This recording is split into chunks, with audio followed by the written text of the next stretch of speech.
히브리서 3장 1절 말씀 우리 함께 큰 소리로 한 절이니까 함께 큰 소리로 읽습니다. 시작. 그러므로 함께 하늘의 부르심을 받은 거룩한 형제들아 우리가 믿는 도리의 사도이시며 대제사장이신 예수를 깊이 생각하라. 다시 한번요. 그러므로 함께 하늘의 부르심을 받은 거룩한 형제들아 우리가 믿는 도리의 사도이시며 대제사장이신 예수를 깊이 생각하라. 아멘. 기도합니다.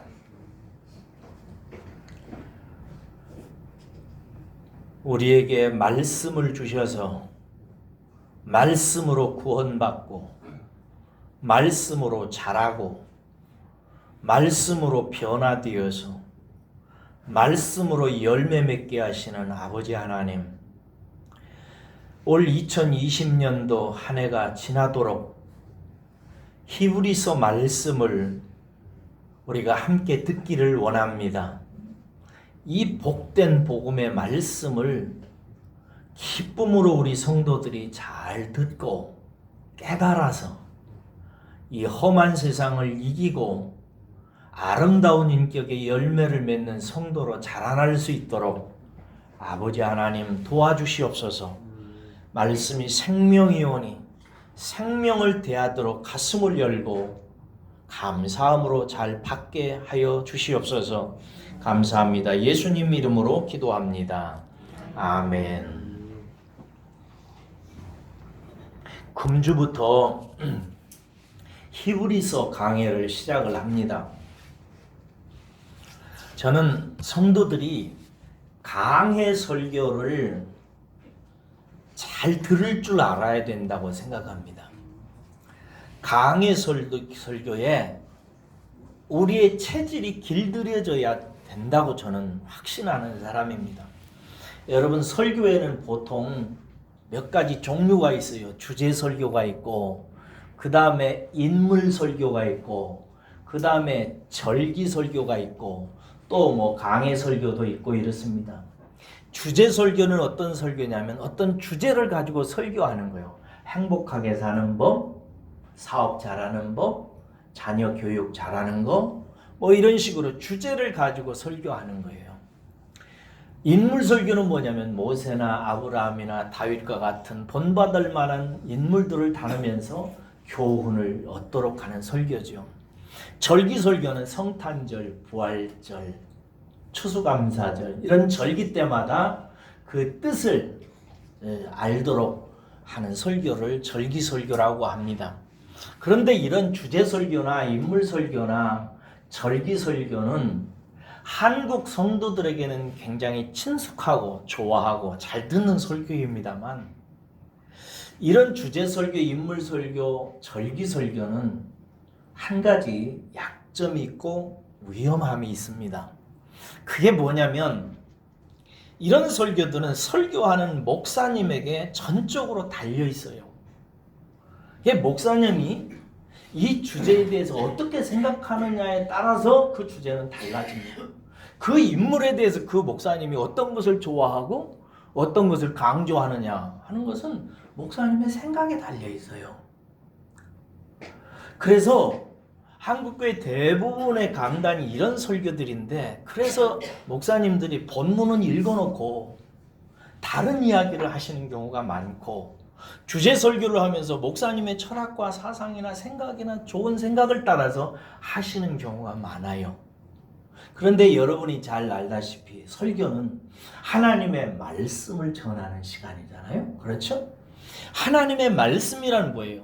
성경에 기록된 이 말씀을 바르게 해석하고 전달해줘서 여러분들이 그 말을 듣고 깨닫고 생활에 적용할 수 있도록 하기 위해서 목사님의 생각이나 사상을 강조하는 것이 아니라 이 본문 말씀에 있는 내용을 잘 전달해 주는 것을 말하는 것입니다.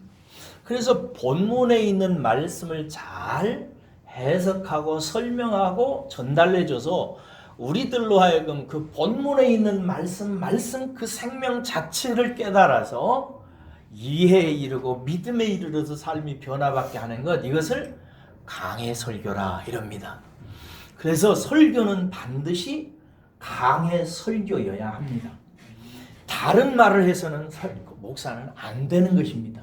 그래서 저는 강해 설교를 하기를 원하고 여러분들이 강해 설교를 듣는 체질이 되어져야 되는 것입니다.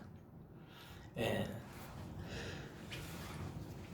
오늘 이번 그 1년 동안 그래서 저는 히브리서 강해를 가지고 여러분들에게 이렇게 설교의 말씀을 전하려고 합니다. 저는 히브리서 강해가 여러분들에게 많은 유익을 줄 것이라고 생각합니다. 히브리서는 특별히 복음에 대해서 말하기 때문입니다. 복음이신 예수 그리스도에 대해서 깊은 내용을 전해요. 복음을 전하는 성경의 내용들이 여러 가지 책들이 다 복음 내용입니다만은 특별히 복음 중에 복음을 담고 있는 세 가지 책을 얘기하라면 뭐라고 그랬죠? 로마서가 있다고 그랬고, 두 번째는 히브리서가 있다고 그랬고, 세 번째는 갈라디아서가 있다고 그랬습니다. 저는 일생에 제 생각으로는 로마서, 히브리서, 갈라디아서만 전하고 싶을 정도로 이 책들이 복음에 대한 좋은 내용들을 담고 있어요. 이미 저는 갈라디아서는 여러분들이 강론해 드렸고, 이제 로마서는 다음에 하기로 하고, 이번에 히브리서를 여러분들한테 강의 드리려고 합니다. 여러분들께서 히브리서 강의를 잘 들으시고 깊이 깨달으시면 큰 유익이 될 줄로 믿어요. 그래서 히브리서를 이제 시작하려고 합니다. 그런데 여러분, 히브리서는 좀 어렵습니다. 그래서 목회자인 저도 읽어도 처음에는 몇 번 읽어서는 이게 이야기가 어떻게 흘러가는지를 파악하기 쉽지 않을 만큼 제법 어렵습니다. 그래서 여러분들이 이제 제가 자세히 설명드리면서 깊이 있게 또 다루겠습니다만 여러분들도 협조를 좀 해주셔야 돼요. 어떻게 해야 되냐면 성경을 좀 읽으셔야 돼요. 오늘 올해 성도 목표 중에 첫 번째가 말씀 묵상이라고 그랬죠. 성경 일독하라고 그랬죠. 히브리서를 50독 하십시오. 매주에 한 번 정도 읽으란 말이에요. 보통 사람이 말씀에 대해서 도를 튼다고 할 때 100독을 추천합니다. 어떤 성경 본문 말씀을 100번을 읽으면 그 말씀에 대해서 도가 터지게 되는 거예요. 예, 아이들이 공부할 때도 저는 그런 걸 원하는데 집중적으로 어떤 부분을 대하기 시작하면 그 부분에 대해서 완벽하게 아는 경지에 이르러요. 그 사람이 좀 지식이 모자라고 생각하는 의미가 깊지 않다고 해도 읽다가 보면 그냥 다 알아져요. 그게 문자의 힘입니다. 100독은 제가 할 테니까 여러분들은 50독만 하세요. 여러분이 100독하고 제가 50독 하면 여러분이 설교해야 되니까 설교는 제가 하기 위해서 100독 할 테니까 여러분들은 히브리서 몇 독 하라고요? 50독을 하란 말이에요. 매주 한 번 정도 읽는 데 생각하고, 혹시 이번 주에는 내가 너무 바빠서 못 읽겠다 하는 분은 이번 돌아오는 주일날 목사님이 설교할 분량 부분을 그 부분만이라도 한두 번 읽고 오시라 이 말이에요. 그래야 여러분들 마음속에 이 말씀이 잘 스며들어요. 저를 위해서 그러는 것이 아니라 여러분들을 위해서 드리는 말씀이에요. 그러니까 올 한 해에는 나는 히브리서의 사람이 되겠다. 따라서 하겠습니다. 히브리서의 사람. 히브리서의 사람으로 내가 하루를 살겠다. 히브리서의 인생으로 올 한 해를 살겠다라고 생각하고 그렇게 읽으시기를 바랍니다. 자, 그러면 오늘은 서론격으로 시작하는 날이니까 이런 얘기를 해볼게요. 히브리서라고 하는 이 성경책은, 편지는 무슨 편지인가, 무슨 책인가 하는 것을 우리가 한번 생각해 봐요. 히브리서라고 하는 이 성경책이 성경 66권 중에 들어있는데 이 성경책이 무슨 책이냐 이 말이에요.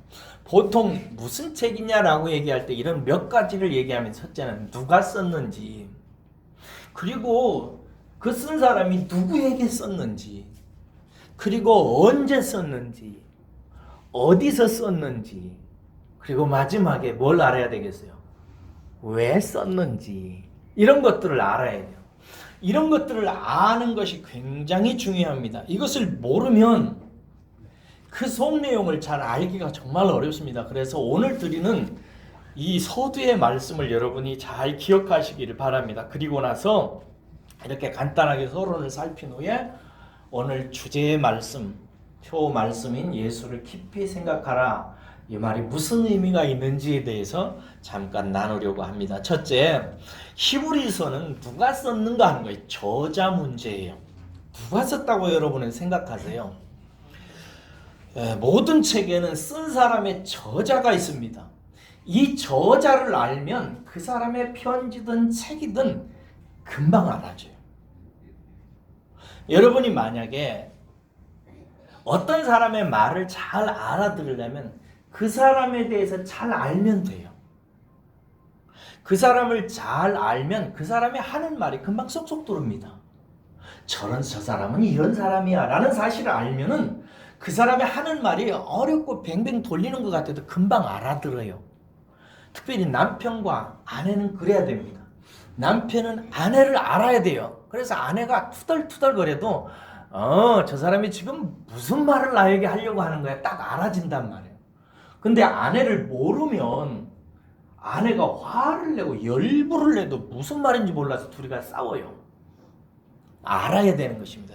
무엇이든지 그래요. 미술이나 음악도 마찬가지예요. 미술을 감상할 때 제가 청소년기 때 가장 인상적으로 봤던 사람이 요즘에 영화로 나왔대요. 빈센트 반 고흐라고. 이 사람 그 그림 본 적 있어요? 굉장히 특이합니다. 붓을 막 진 이기듯이 발라가면서 아주 짙게 표현해요. 나중에 이 사람이 막 귀도 자르고 이러잖아요. 자기 귀를 미쳐가지고 막 거의. 이 사람의 그림을 보는데 너무 지저분하고 막 떡져 있으니까 이해가 잘 안 되는 거예요. 왜 이렇게 했는지. 그래서 제가 이 빈센트 반 고흐의 책을 읽었어요. 그 사람의 이야기를. 그리고 나서 이 사람에게 좀 매료돼가지고 제 옛날 블로그에는 제 아이디를 빈센트라고 이렇게 지었어요. 그래서 제가 파워블로그 뭐 이런 거 할 때는 이렇게 사람들이 저보고 빈센트님 이렇게 불렀어요. 그렇게 고흐를 좋아했어요. 왜 그러냐면 이 사람을 딱 알으니까 이 사람의 그림이 그냥 이해가 되어져요. 이 사람의 뭐 별이 빛나는 밤에라든가 뭐 이런 것들 다 제가 알고 있어요. 그 까마귀가 나는 밀밭이라는 마지막 작품까지도 제가 다 이렇게 보면 그렇게 좋아요. 이해가 되어져요.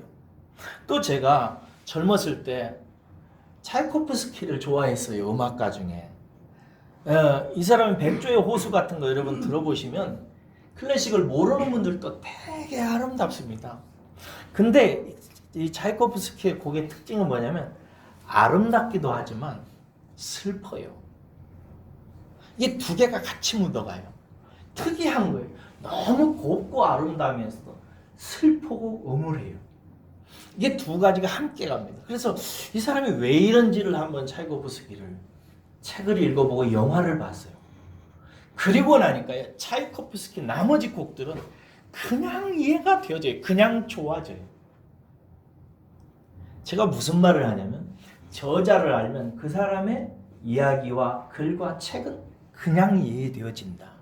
그래서 무슨 성경을 읽든 먼저 저자를 연구하는 것, 저자에 대해서 살펴보는 것이 굉장히 중요합니다. 여러분, 히브리서를 쓴 사람은 누구일까요?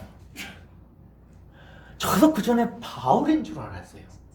그리고 지금도 제가 나중에 얘기하지만 달리 표현할 겁니다. 그런데 종교개혁 이전까지, 그러니까 카톨릭에서 성경을 해석하는 때까지는 다 바울이라고 생각했어요.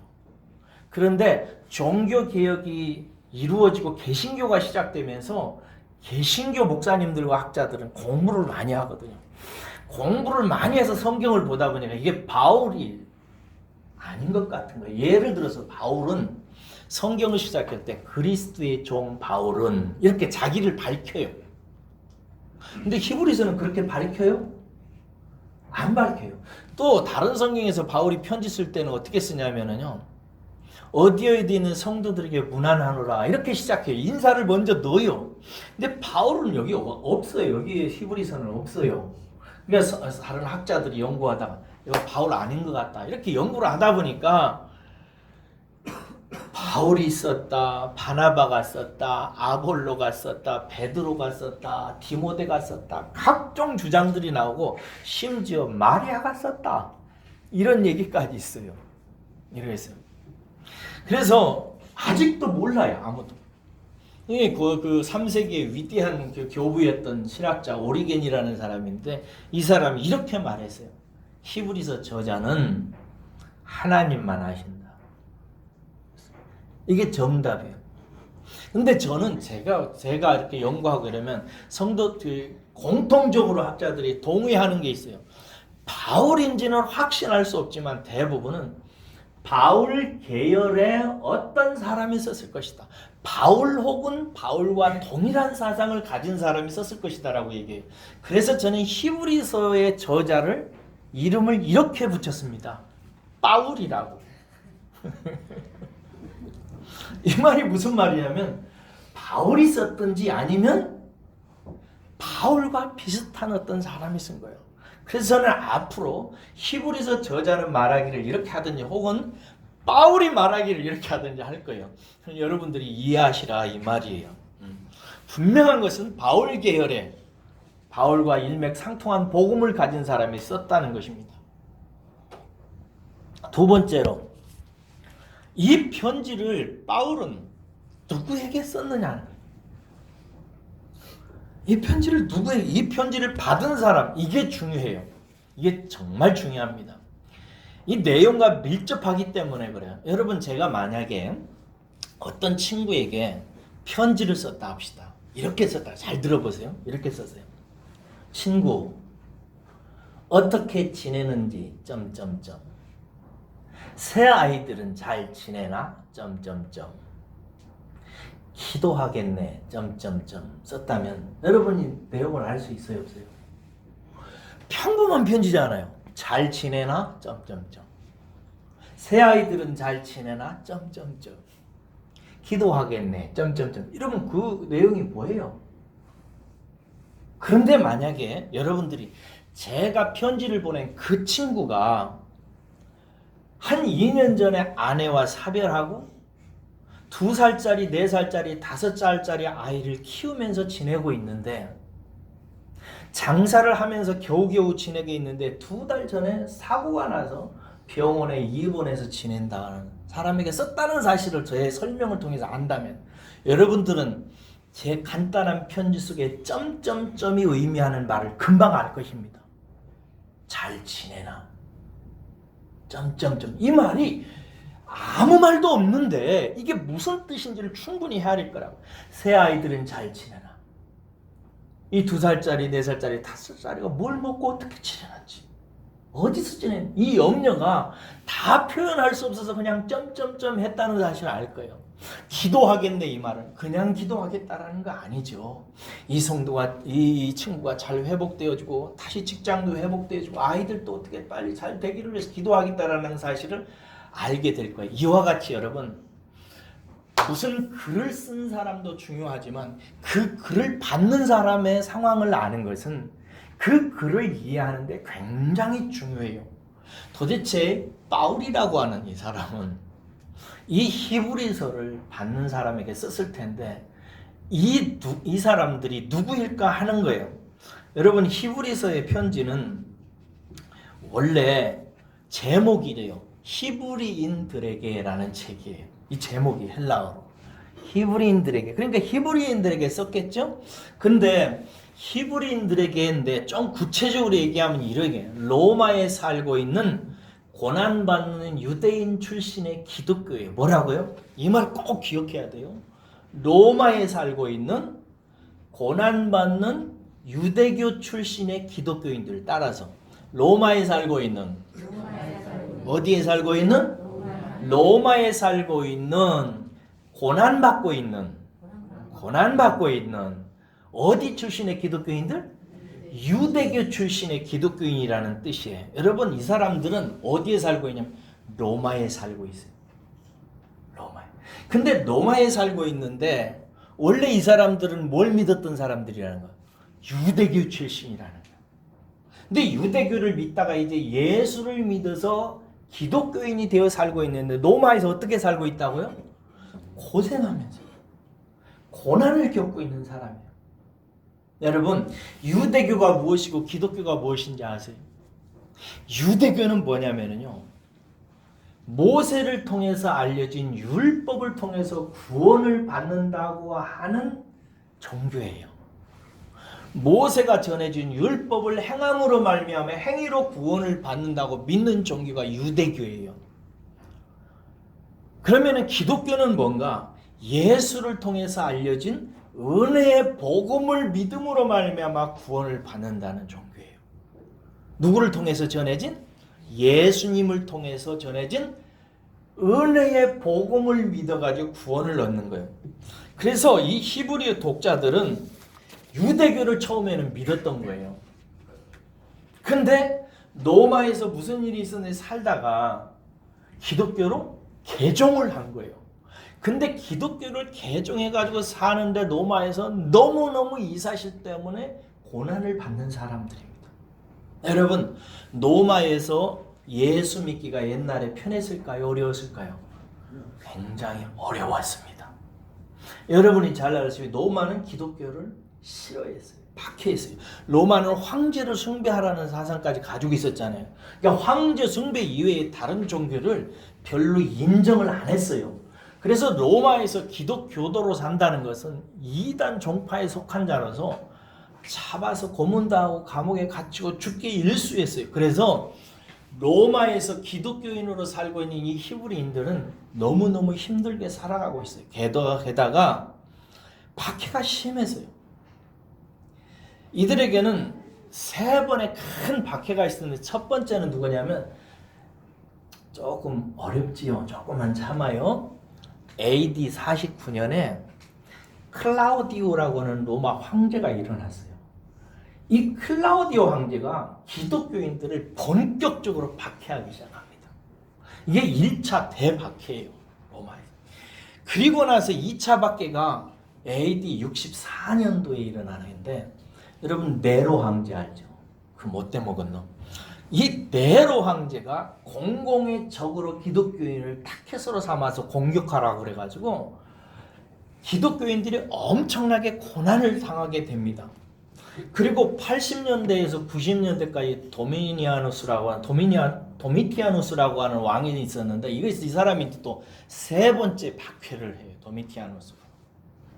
그런데 오늘 이 편지를 받고 있는 사람들은 어디쯤에 살고 있냐면, 클라우디오를 통해서 1차 박해가 끝나고 네로에 의해서 2차 박해가 시작하기 직전에 이 편지가 쓰여졌어요. 그러니까 이미 클라우디오라고 하는 황제에 의해서 엄청나게 박해를 받으면서 살았어요. 겨우겨우 살아남았어요. 근데 풍문이 안 좋은 거야. 살아남기가 쉽지 않은 상황이야. 이 네로에서 박해가 이제 시작될 지점이 된 거예요. 이런 상황에 있는 유대교 출신에서 개종해가지고 예수를 믿으면서 로마에 살고 있는 사람들이 바울이 쓴 거예요. 또 하나 박해가 있는데 그게 뭐냐면, 이건 진짜 영적인 박해였어요. 뭐냐면 이 사람들이 어디에서 개종했다고 그랬어요? 유대교에서 개종했단 말이에요. 모세를 통해서 전해진 율법을 행함으로 말미암아 구원을 얻는다라고 하는 유대교를 믿다가 예수를 통해서 은혜의 복음 믿어서 구원받는다고 해서 믿었는데, 이 유대교에서 박해가 시작된 거예요. 로마에서 그래도 유대 종교는 인정을 했거든요. 그러니까 로마의 인정을 받은 유대 사람들이 이 본문에 있는 편지 받는 사람들을 찾아다니면서, 너희들이 이렇게 로마에서 핍박당하고 이렇게 고생하고 계속해서 괴로운 것은 하나님께서 너희들을 징벌하기 때문이다. 예수 믿어서 그래. 예수 믿으니까 하나님께서 권력을 동원해서 너희들을 박해하는 거야. 너희들이 왜 환난 당하는지 알아? 예수 믿어서 그래. 이단에 빠졌으니까 하나님께서 이렇게 치시는 거지. 그러니까 이제 그만 다시 기독교에서 유대교로 오라고 회유하는 거예요. 그리고 안 오면은 고발해버리고 막 이러는 거예요. 여러분들도 이런 분들 계실 거예요. 그 전에 불교나 무슨 뭐 우상을 따르는 우상을 섬기다가 예수 믿고 나면 평안하게 형통하고 잘 되던가요? 안 되는 경우도 있잖아요. 어려운 경우. 그러면은 여러분 생각 속에서 예수 믿고 나서 모든 일이 잘 풀리고 사업도 잘 되고 자식도 잘 되고 다 잘 돼야 좋은데 자식이 아프고 되던 사업은 좀 안 되고 나는 몸이 안 좋고 이런 일이 생기면 무슨 생각이 들어요? 아이고 나 예수 믿어서 그런가? 하는데 옆에 집 사람들이 나한테 얘기하기를 대근 예수 믿어서 그래. 왜 석가모니 부처님을 배신해? 다시 와. 라고 말할 때 여러분 마음이 어떻겠어요? 쉽지 않습니다. 힘들어요. 거기에서 그 사람의 믿음이 드러나게 되는 것입니다. 여러분 이럴 때 안팎으로 어렵고 힘들고 고난스럽고 또 하나 예수를 믿었는데 예수 믿은 증거는 안 나타나고 오히려 괴로움과 슬픔이 있는 사람이 여러분 주위에 있다고 합시다. 이런 사람에게 여러분은 무슨 말을 해줄 수도 있을게요? 무슨 말을 해줄래요? 이런 상황 속에서 여러분 로마에 있는 그리스도인들이 차츰차츰 어떻게 되어져 가냐면 복음이 약해져 가는 거예요. 신앙이 흐려져 가요. 그래서 어떤 사람들은 구원의 길에서 떨어져 나갈 위기까지 봉착하고 있어요. 이 서신서에 보면 그런 얘기가 나와요. 여러분 2장 3절 가보세요. 2장 3절 히브리서 2장 3절입니다.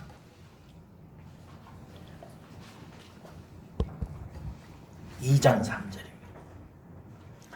읽을까요? 시작.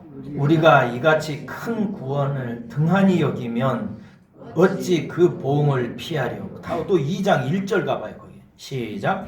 그러므로 우리는 들은 것에 더욱 유념함으로 우리가 흘러 떠내려가지 않도록 함이 마땅하니라. 여러분 보세요. 여기 흘러 떠내려가지 않도록 함이 마땅하다라고 말한 것으로 봐서 이 사람들이 지금 흘러 떠내려가는 상황이라 이 말이에요. 그걸 사실 알 수 있어요. 그러면서 말하기를 우리가 이같이 큰 구원을 예수님을 통해서 얻은 큰 구원을 등한히 여기면 어찌 그 보응을 피하겠는가. 바울이 이런 말을 해요. 그리고 또 3장 12절 가봐요. 3장 12절 가봐요. 거기 보면 형제들아 너희는 삼가 혹 너희 중에 누가 믿지 아니하는 악한 마음을 품어 살아계신 하나님에게서 떨어질까 조심하라. 이 사람들이 지금 믿음을 떠나려고 하는 악한 마음, 어리석은 마음, 못된 마음에 빠져가지고 하나님에게서 떠나가려고 생각하는 사람들이 많은 상황이라는 사실을 아실 수 있겠죠? 이래가지고 이때 특징이 뭐냐? 10장 25절에 가보면 바울이 이런 말을 해요. 모이기를 패하는 어떤 사람들의 습관과 하지 말고 오직 권하여 그날이 가까이 옴을 볼수록 더욱 그리하자. 무슨 얘기예요? 안 모인다는 것입니다. 요즘 우리 교회 같기도 해죠. 안 모여요. 사는 삶에 치이고 고난에 치여가지고 믿음도 흐려지고 약해지고 어떤 사람들은 떠나려고 하고 있는 사람들도 모이기를 패하는 거예요. 안 모여. 모이자고만 안 나와. 겨우겨우 주일날 나와서 예배드리는 정도로 사는 거예요. 찔리죠? 그렇게 사는 거예요. 모이는 것이 자꾸 약해지는 거예요. 여러분 이렇게 믿음이 식어지고 예배도 빠지고 기도도 안 하고 말씀도 안 보면서 믿음이 흐려져서 흘려 떠내려갈 수 있는 가는 상황이에요. 자, 여러분 중에서 어떤 사랑하는 사람이 이런 상황에 있다면 여러분들은 해결책을 뭐라고 추천하겠습니까? 그 사람에게 뭐라고 그 사람을 권면하겠어요? 4장 16절 가보세요. 4장 16절. 이런 상황 속에서 히브리서 저자는 이렇게 얘기합니다. 읽습니다. 시작. 그러므로 우리는 긍휼하심을 받고 때를 따라 돕는 은혜를 얻기 위하여 은혜의 보좌 앞에 담대히 나아가는 것입니다. 자, 때를 따라서 하나님께서 돕는 그 은혜의 하나님의 보좌 앞으로 뭐 하자고요? 담대히 나아가야 된다. 가만히 있으면 안 된다 이 말이야. 기도도 안 되고 말씀도 들어오지 않고 환경과 여건은 고난과 연단이 계속되고 어렵고 힘든데, 그래서 믿음은 차츰차츰 식어지고 옅어지는 거예요. 우리 주위를 보면 어떤 사람들이 믿음이 흘려 떨어져 가듯이 떠내려가고 있어. 그러다가 어떤 사람은 교회를 안 나와버리는 사람들이 있어. 그래서 예수 그리스도 안에서 주신 그 하나님의 놀라운 구원을 던져버리고 하나님 앞에서 사는 사람도 우리 주위에 있는 상황이란 말이에요. 이런 상황 속에 사도 바울은 말하기를 그런 우리를 하나님이 뭐 하신다는 거예요? 긍휼히 여기신다는 거예요. 하나님이 그걸 징계하고 이러시는 것이 아니라 그런 상황이 된 우리들을 불쌍히 여기신다는 거예요. 그래서 긍휼히 여기시니까 그 긍휼히 여기심을 받고 은혜를 얻기 위해서 은혜의 보좌 앞으로 나와라, 나가야 된다. 그것이 길이다라고 강력하게 권면합니다. 사랑하는 여러분, 여러분들도 혹시 삶이 어렵고 고단하고 힘들고 지쳐서 기도도 잘 안 나오고 예배 참석해도 별 힘이 안 나고 이러거든. 이 권면을 꼭 기억하세요. 그런 우리를 하나님이 긍휼히 여기신다고, 은혜의 보좌 앞으로 은혜 받아야 된다고 나오라고 하는 하나님의 말씀에 아멘하고 반응하시기를 주의 이름으로 축원합니다. 그리고 나서 11장 6절에 가보면 사도 바울이 이런 얘기해요. 그렇게 나올 때는 믿음 없이 나오지 말고 꼭 믿음을 가지고 나와라 하면서 이런 말을 해요. 믿음이 없이는 하나님을 기쁘시게 못하나니 하나님께 나아가는 자는 반드시 그가 계신 것과 또한 그가 그를 찾는 자들에게 상 주시는 이심을 믿어야 한다. 하나님께 긍휼하신 은혜를 받기 위해서 나올 때는 꼭 뭐 가지고 나오라고요? 믿어야 된다고. 믿음 없이는 소용없다고. 하나님이 은혜 주실 줄로 믿으라고. 하나님 앞에 나오는 자는 반드시 하나님이 상 주신다는 사실을 믿으라고. 그렇게 믿고 나오라고. 이 바울이 이렇게 강력하게 권면하는 거예요. 여러분들도 그렇게 가만히 계지 마시고, 낙심되는 상황 속에서 가만히 계시지 마시고, 말씀 보고 기도되는 거 잘 안 된다고 그냥 세월 보내지 마시고, 그런 우리를 긍휼히 여기셔서 부르시는 하나님 앞으로 믿음을 가지고 나아가는 여러분 되시기를 주의 이름으로 축원합니다. 이게 히브리서의 큰 중심 주제예요. 그 어려운 삶 속에 있는 사람들에게 하나님 앞에 나가자 이거예요. 그런데 여러분이 한번 대답해봐요. 어떤 사람이 성도인데 과연 믿음으로 하나님께 나아가 긍휼히 여기시는 은혜를 구하고 싶지 않은 성도가 있어요?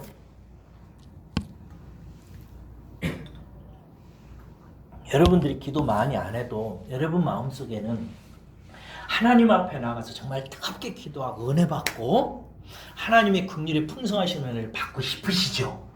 그 마음은 있으시죠? 이게 예수 믿는 사람은 이 마음이 없으면 이거 예수 안 믿는 사람입니다. 그 마음이 있어야 돼요. 있으십니까? 있으시기를 축원합니다. 있어요. 그런데 문제는 그런 마음이 없어서 그런 게 아니라 나도 은혜 받고 싶어요 이러지요 여러분. 근데 그런 마음이 없어서 그런 거 아니라 그런 마음이 있는데 믿고 나가고 싶어도 그리 되지 않는 게 문제예요.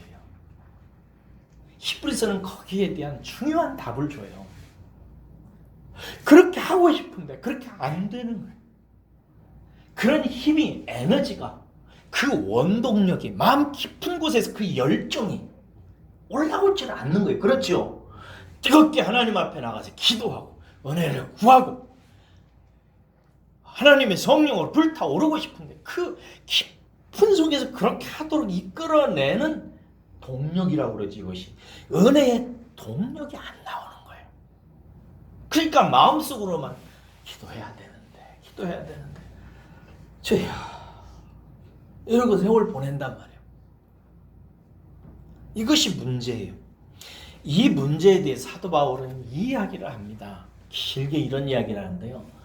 많은 오래된 신앙 경력에도 불구하고 한마디로 교회는 오래 다녔는데 영적으로 둔감한 상태에 있고 영적으로 죽어 있고 말씀으로 자라지 못해서라고 그래요. 한마디로 말해서 우리의 영이 죽어 있고 둔감한 상태예요. 감각이 없는 거예요. 죽어서. 그 왜 죽느냐? 말씀을 안 먹어가지고 자라지를 못해서 그렇다는 거예요. 우리 히브리서 5장 11절에서 14절 가봐요. 히브리서 5장 11절 14절이에요. 히브리서 5장 11절 읽습니다. 시작. 때가 오래되므로 너희가 마땅히 선생이 되었을 터인데 너희가 다시 하나님의 말씀의 초보에 대하여 누구에게서 가르침을 받아야 할 처지이니 단단한 음식은 못 먹고 젖이나 먹어야 할 자가 되었도다. 이는 젖을 먹는 자마다 어린아이니 의의 말씀을 경험하지 못한 자요 단단한 음식은 장성한 자의 것이니 그들은 지각을 사용함으로 연단을 받아 선악을 분별하는 자들이니라. 여기 보세요. 너희가 마땅히 신앙생활한 기간으로 볼 때는 너희들이 선생이 되어 있어야 되는 세월을 보냈다 이거예요. 그렇죠, 권사님? 신앙생활한 세월을 계산해 보면 내가 벌써 박사학위를 받아야 돼. 그치, 집사님? 박사학위를 받아서 몇 개 땄어야 돼, 세월이. 그런데 지금 상황이 어떻다는 거예요? 하나님의 말씀에 대해 초보라 이거예요. 오히려 그래서 가르침을 받아야 되는 거예요. 늘 힘이 없고 어렸을 때는 꼭 목사님이나 다른 사람을 통해서 권면을 받거나 격려를 받거나 위로를 받거나 아이고 도닥여줘야 일어나고 그러셨어요 하고 다독여줘야 힘 조금 내고 위에서 불을 토하는 목회자의 심정을 가지고 설교하는 그 설교를 들어야 조금 가슴이 살짝 불타오르고 그런 상황이라. 왜? 말씀의 초보에 머물러 있어도 자라지를 못한 거예요. 왜? 그 먹는 음식이 예수 믿으면 잘 된다더라. 뭐 예수 믿으면 천국까지. 예수님의 보혈로 기도하면 내 용서가 죄 용서가 된다더라. 그런 아주 기초적이고 초보적인 부분에서 그냥 머물러 있고 하나님의 복음의 말씀이 내 삶의 원동력으로 일어난 능력을 체험하지 못한 거예요. 말씀을. 다른 말로 단단한 음식을 먹지 못한 거예요. 조금 딱딱한 음식을 주면 줘라. 예화하면 금방 깨어납니다. 여러분. 제가 나중에 마지막에 예화 하나 하고 마칠 거예요. 근데 그 예화를 하면 여러분이 다 깨어날 것입니다. 예화 끝나고 다시 그 예화를 통해서 무슨 말씀을 하려면 잘나고 그래요. 영이 죽어서. 말씀을 못 먹어가지고 영이 기진맥진해 있는 거예요. 양식을 먹지 못해. 그래서 사도 바울은 뭐라고 얘기하냐면 히브리서 6장 1절과 2절에서 이런 말을 합니다. 그러므로 결론이 우리가 그리스도의 도의 초보를 버리고 기초에서 머무는 삶을 버리고 죽은 행실을 회개함과 하나님께 대한 신앙과 세례와 안수와 죽은 자의 부활과 영원한 심판에 대한 교훈의 털을 닦지 말고 이게 다 초보라 이 말이에요. 이런 거 다시 닦고 맨날 이것 만지작거리고 있지 말고 뭐라고 하냐? 완전한 대로 나갈지어다 이렇게. 말씀의 완전한 경지로 나가라고 얘기하는 거예요. 따라서 하겠습니다. 완전한 대로 나아갈지다. 예, 완전한 대로 나갈지라고 얘기하는 거예요. 그러면서 말하기를 3장 1절에서 이 모든 행위를 통칭하는 말로 예수를 깊이 우리 생각해보자 이러면서 말씀을 시작하는 거예요. 우리 의의 말씀, 진리의 말씀, 복음의 핵심이요 우리의 삶의 동력이요 우리를 승리케 하는 그러기 위해서 주신 복음이신 예수를 우리 한번 깊이 생각해보자 하면서 히브리서를 이제 서론을 마치고 본론을 들어가는 부분에서 그렇게 얘기해요. 그래서 저는 저와 여러분들이 예수를 생각하는 쪽으로 가야 된다. 예수야말로 우리의 생명의 양식이고 단단한 음식이기 때문에 예수의 깊은 샘물을 마시는 사람이 이 사람이 모든 환난과 어려움을 이기는 거예요. 여러분 생각해 보세요. 클라우디오 황제에 의해서 그렇게 호된 고통을 당했어요. 이제 네로 황제의 박해가 앞에 놔둡니다. 그러면 여러분들이 목회자라면 그런 박해 앞에 있는 사람 성도에게 무슨 말을 전해주겠어요? 우리 도망갑시다. 아니면 특별 환난대책 부흥 10년 부흥회에서 기도를 빡시게 합시다. 그래서 이놈이 네로가 어느 날 갑자기 코가 박혀 죽어버리게. 이런 거 하겠어요? 우리는 그런 식이죠. 주여 네로를 죽여주시든지 환난이 면하게 해주시든지 다시는 이런 일이 없게 해주시옵소서. 우리는 늘 환경과 여건을 고치려고 하죠. 근데 사도 바울이 아니라 바울은 뭐라고 그래요?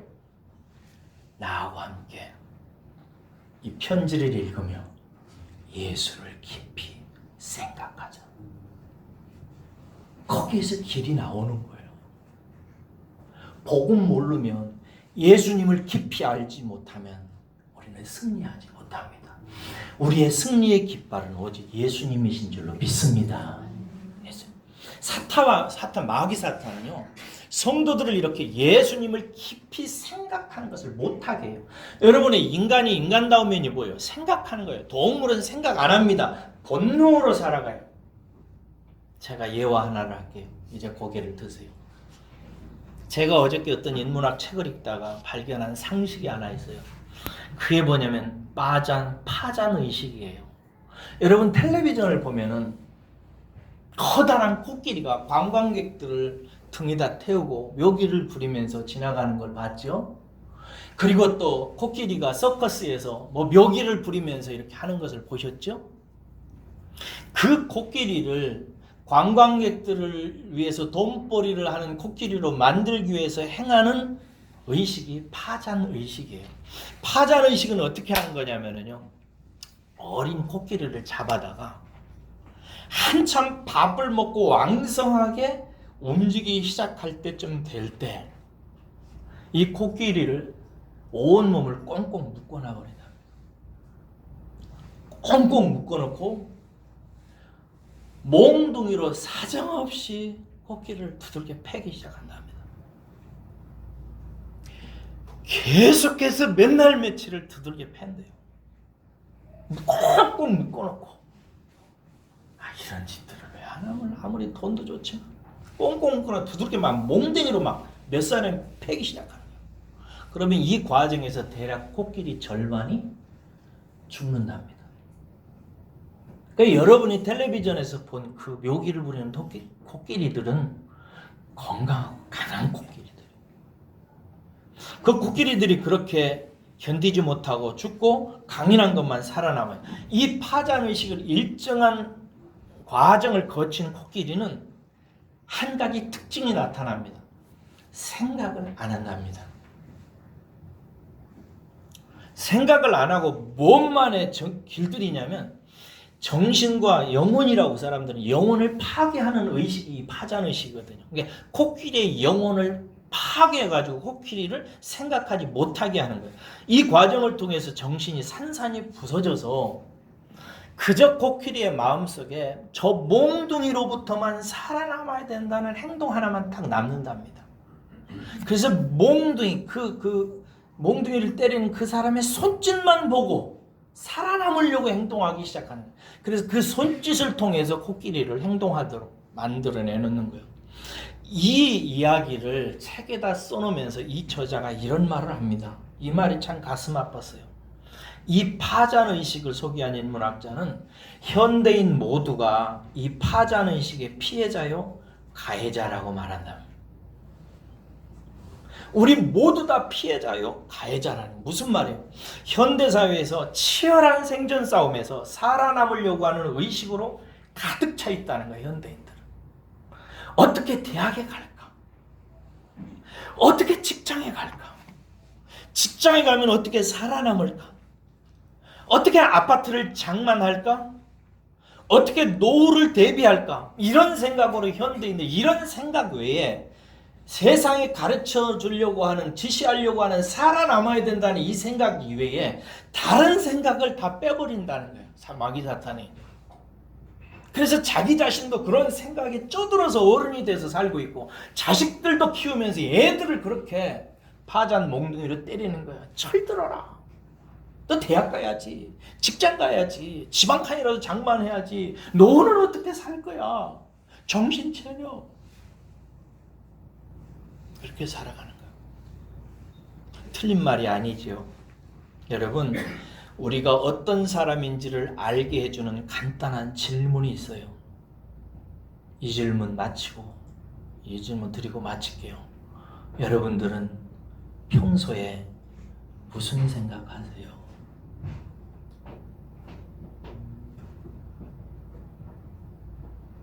여러분은 대체 평소에 무슨 생각하고 사세요? 우리의 행동이 나아지지 않는 이유는요, 생각하지 않아서 그래요. 우리 자식들이 게임을 계속해서 하는 게 왜 한다고 생각하세요? 애들이 생각을 안 해요. 그냥 계속 게임하는 거예요. 인생이 어떻게 박살나는지 모르고 생각을 깊이 안 하는 거예요. 왜 도둑질을 한다고 생각하세요? 생각을 안 해서 그래요. 깊이 생각을 안 해서 그렇습니다. 왜 성도는 기도를 안 하고 말씀을 안 볼까요? 어려워서요? 피곤해서요? 아니에요. 깊이 생각을 안 해서 그래요. 올 한 해 동안 저와 여러분들이 저와 함께 말씀을 읽으면서 예수님 깊이 생각하십시다. 할렐루야. 그래서 올 한 해를 그렇게 보내고 저와 여러분들이 어떤 환난도 이길 수 있는 예수의 사람들이 되시기를 주의 이름으로 축원합니다. 기도하겠습니다. 고마우신 아버지 하나님, 올 한 해 동안 예수를 생각하며 살기를 원합니다. 하나님이 우리에게 은혜를 주시어서 예수를 깊이 생각하는 삶으로 인도하여 주옵소서. 감사합니다. 예수님 이름으로 기도합니다. 아멘.